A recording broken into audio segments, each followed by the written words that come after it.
नमस्ते दोस्तों। पीयूसी द्वितीय वर्ष की नई कक्षा में फिर से आपका स्वागत है। हम पढ़ रहे हैं विषय व्याकरण और उसमें वाक्य शुद्धि हम पढ़ रहे हैं, जिसमें पिछली 2 क्लासेस में मैंने आपको वाक्य शुद्धि के अलग अलग प्रकार बताए, यानी अशुद्धियाँ कौन सी और उसे कैसे पहचानना चाहिए और किस तरह से उसे शुद्ध करके लिखना चाहिए, इसके बारे में 2 क्लासेस से हम चर्चा कर रहे हैं। इसमें और एक आखिरी प्रकार मैं आज आपको बता रही हूँ और उसी के साथ साथ आपके वर्कबुक में, अभ्यास पुस्तिका में जो प्रश्न रूप में वाक्य शुद्धि के वाक्य हैं, उन्हें कुछ रूप में मैंने यहाँ पर समझाने की कोशिश की है। दूसरा कि आपकी वर्कबुक में काफ़ी सारे वाक्य हैं। आशा है आपको समझ में आ गया है कि वाक्य शुद्धि कैसे लिखनी चाहिए, किस तरह से वाक्यों को शुद्ध बनाकर लिखना चाहिए और किस तरह के अशुद्धियाँ वाक्यों में आ सकती है, उनको पहचान कर उन्हें कैसे बदलना चाहिए। तो यहाँ पर आखिरी एक प्रकार हम देखेंगे और फिर कुछ वाक्य बनाएंगे। जैसे विशेषण संबंधी अशुद्धियाँ। विशेषण यानी क्या, ये फिर से मैं आपको याद दिलाकर फिर हम इन कुछ वाक्यों को देखेंगे। जो शब्द नाम या सर्वनाम की विशेषता बताता है उन्हें विशेषण कहते हैं, अंग्रेजी में एडजेक्टिव। तो जो शब्द, जिस शब्द से हमें ये पता चलता है कि इस शब्द से ही कुछ विशेष लगता है, यानी नाम की या सर्वनाम की, नाउन या प्रोनाउन के बारे में ये कुछ विशेष बताता है, तो उसे हमने क्या कहा है हिंदी भाषा में, विशेषण। और इस विशेषण को लेकर हम काफ़ी सारे शब्द देख सकते हैं, जैसे सुंदर, कुरूप, काला, गोरा, ये सब विशेषण हैं। और ऐसे शब्दों में अगर कुछ एरर है, कुछ गलती है, तो उसे हमने यहाँ पर कहा है विशेषण संबंधी अशुद्धियाँ। जैसे कि पहला वाक्य, मुंबई में बड़ा बड़ा इमारतें हैं। तो यहाँ पर विशेषण कौन सा है पहले हम जानेंगे। विशेषण है बड़ा या बड़ी। तो उत्तर में मैंने यहाँ पर सामने लिखा है मुंबई में बड़ी बड़ी इमारतें हैं। तो छोटा और बड़ा ये अपने आप में 2 विशेष बातें हैं। वो छोटा हो या बड़ा हो, पर छोटा होना भी विशेष है और बड़ा होना भी विशेष है। जैसे काला होना भी विशेष है और गोरा होना भी विशेष है। काला है इसीलिए गोरे की पहचान होती है, या सुंदर है, सुंदर और कुरूप, कुरूप है इसीलिए सुंदर की भी जान पहचान होती है। तो ये सारे शब्द विशेषताओं को लेकर चलते हैं। और यहाँ पर बड़ा होना, मुंबई में बड़ी इमारतें होती हैं, यहाँ पर इमारतें यानी यहाँ पर बहुवचन की भी बातें की गई हैं। तो बड़ी बड़ी इमारतें मुंबई में है, ये सही सही वाक्य बन जाता है। मुंबई में बड़ा बड़ा इमारतें हैं नहीं, बड़ी बड़ी इमारतें हैं। तो यहाँ पर विशेषण संबंधी अशुद्धि हमें मिलती है, इसीलिए हमने बड़ी बड़ी इमारतें करके सही वाक्य में इसे बदला है। दूसरा वाक्य देखिए, माला बाजार से ताज़ा सब्जी लाई। माला बाजार से ताज़ा सब्जी लाई। यहाँ पर ताज़ा यह शब्द, ताज़ा यह शब्द विशेष है, पर यहाँ पर सब्ज़ी के लिए ताज़ा यह शब्द ना लगाकर ताज़ी सब्ज़ी ऐसा सही शब्द उपयोग में आता है। ताज़ी होना यानी विशेष रूप में फ्रेश होना। तो सब्ज़ी है पर वो फ्रेश है, तो यहाँ पर विशेषण है ताज़ा।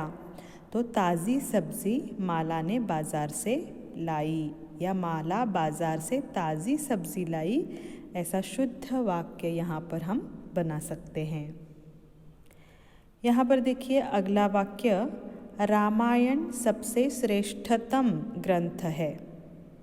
तो यहाँ विशेषण के साथ साथ कई सारी चीज़ों को भी हमें देखना चाहिए, जैसे शब्द का महत्व। रामायण सबसे श्रेष्ठतम ग्रंथ है, तो श्रेष्ठतम यह शब्द अपने आप में ही वो वस्तु श्रेष्ठ है ये बताता है। यहाँ पर श्रेष्ठतम कहा है, श्रेष्ठतम यानी सर्वोत्तम, ऐसा इस एक छोटे से शब्द से ही हमें पता चलता है। इसीलिए सबसे ये शब्द यहाँ पर लगाने की आवश्यकता नहीं है।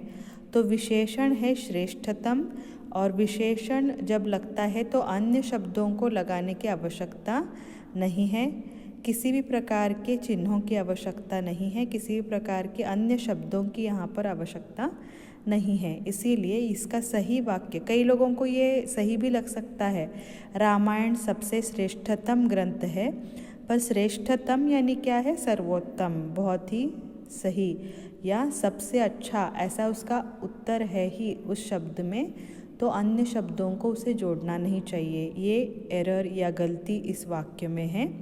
तो रामायण श्रेष्ठतम ग्रंथ है, तो रामायण अपने आप में श्रेष्ठतम है, उसके जैसा और कोई नहीं है, ऐसा श्रेष्ठतम शब्द से हमें जो है पहचान मिलती है या समझ में आता है। अगला वाक्य है, प्रत्येक को 2-2 लड्डू दीजिए। तो प्रत्येक को, प्रत्येक यानी हर एक को 2-2 लड्डू दीजिए। तो यहाँ पर 2 + 2 4 हो गए ना, 2-2 लड्डू दीजिए। तो यहाँ पर 2, 1, 2, 3 ये नंबर्स भी कई बार विशेषण में उपयोग किए जाते हैं, तो यहाँ पर उसकी आवश्यकता नहीं है, प्रत्येक को 2-2 लड्डू दें। तो सही वाक्य क्या है, प्रत्येक को 2 लड्डू दीजिए। प्रत्येक यानी हर एक को 2 लड्डू देने हैं, ऐसा सीधा साधा वाक्य हम बना सकते हैं।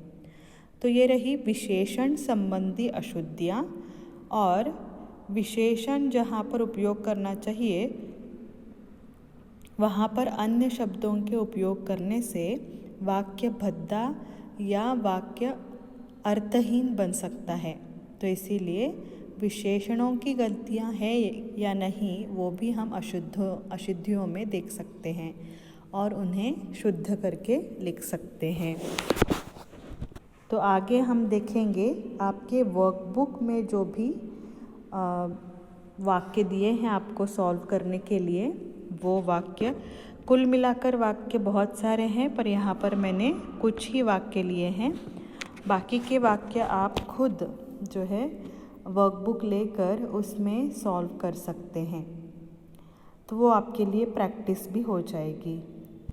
तो यहाँ पर देखिए अभ्यास पुस्तिका व्याकरण भाग वाक्य शुद्धि। तो आपके लिए एक बेनिफिट क्या है कि वर्कबुक में काफ़ी सारे वाक्य दिए गए, तकरीबन 50 मुझे लगता है।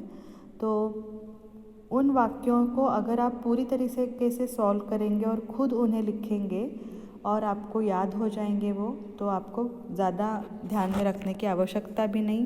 प्रैक्टिस के कारण अगर आप परीक्षा में कोई इसमें से ही अगर वाक्य आ जाए तो आसानी से आप लिख सकते हैं। इसीलिए प्रैक्टिस के लिए जो है ये वर्कबुक घर में बैठकर सॉल्व कीजिए। वाक्य शुद्धि से हमें शुरू करना है, धीरे धीरे सारा व्याकरण भी यहाँ पर और एक बार रिवीजन लिया जाएगा। तो पहला वाक्य देखिए, तुम तुम्हारे घर जाओ। तो यहाँ पर वाक्य में गलती क्या है, तुम तुम्हारे।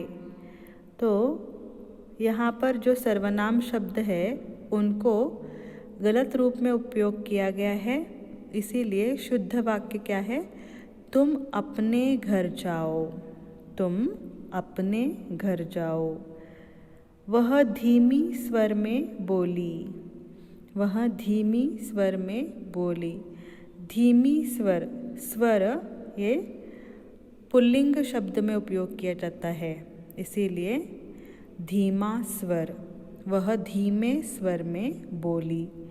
बोलने वाली व्यक्ति स्त्रीलिंग है, पर शब्द जो है स्वर, यह पुल्लिंग में उपयोग किया जाता है। मेरे को अपना काम बहुत पसंद है। मेरे को शब्द का उपयोग यहाँ पर किया गया है, जिसकी आवश्यकता नहीं है। मुझे अपना काम बहुत पसंद है। मुझे अपना काम बहुत पसंद है, ये शुद्ध वाक्य है।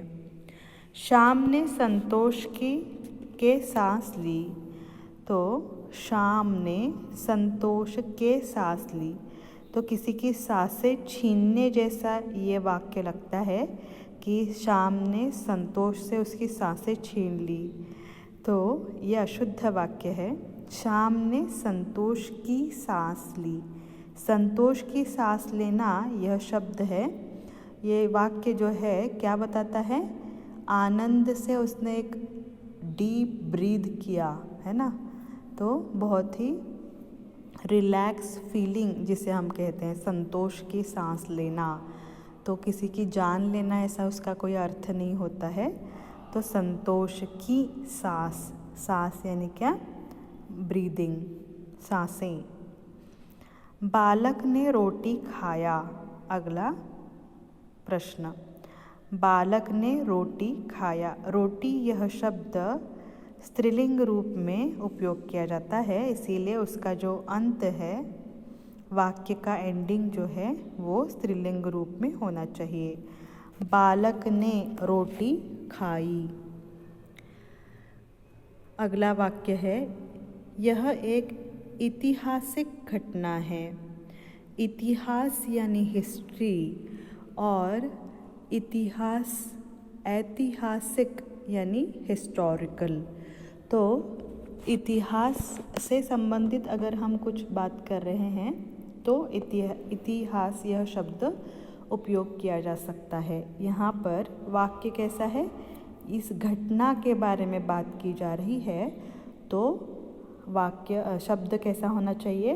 यह एक ऐतिहासिक घटना है। हिस्टोरिकल, हिस्ट्री एंड हिस्टोरिकल में जिसका अंतर है, वैसा ही इतिहास और ऐतिहासिक में अंतर है। भैंस का ताकतवर दूध होता है। तो यहाँ पर गलती सीधे सीधे पकड़ में आती है। भैंस का ताकतवर दूध होता है, तो उत्तर क्या है? भैंस का दूध ताकतवर होता है। तो इस तरह से जो वाक्य, मैंने केवल 7 वाक्य यहाँ पर लिए हैं, तो आप वर्कबुक के वाक्यों को अपनी ओर से खुद सोचकर अशुद्ध वाक्यों को शुद्ध बनाइए, आपकी प्रैक्टिस हो जाएगी।